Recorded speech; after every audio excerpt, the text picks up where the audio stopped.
તો કોંગ્રેસે લીંબડીના પૂર્વ ધારાસભ્ય સોમાભાઈ પટેલ સાથે વાતચીતનો વિડીયો જાહેર કરીને મોટો ખુલાસો કર્યો છે, જેમાં ભાજપ પર ધારાસભ્યની સોદાબાજી કરી હોવાનો આક્ષેપ કર્યો હતો।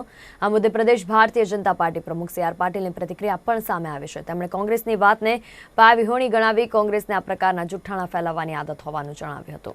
તેમણે એમ પણ ઉમેર્યું હતું કે સોમાભાઈએ 15 માર્ચના રોજ રાજીનામું આપ્યું ત્યારે હું ભાજપની પ્રદેશ કમિટીમાં હતો જ નહીં।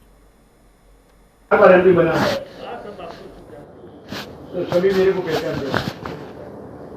4 बार एमपी बनना एक ही सीट से नानी छड़ी बात नहीं है।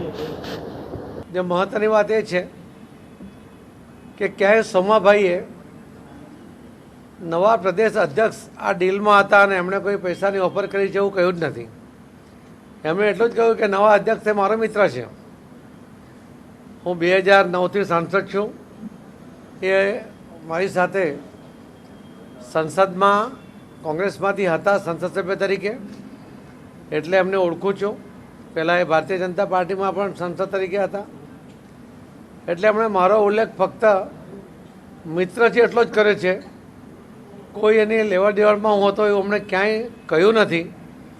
छतां एना नामे कांग्रेसना प्रदेश अध्यक्ष एमणे बेजवाबदारीपूर्वक कावतरू करीने लोकोने भ्रमित करवानो प्रयत्न कर्यो छे अने एमणे मारा नामनो उल्लेख कर्यो छे कि सी आर पाटील।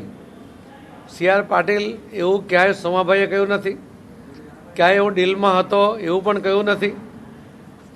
परंतु आ कांग्रेस आ रीते लोकोने गैरमार्गे दોરવાનો सतत प्रयत्न करे छे।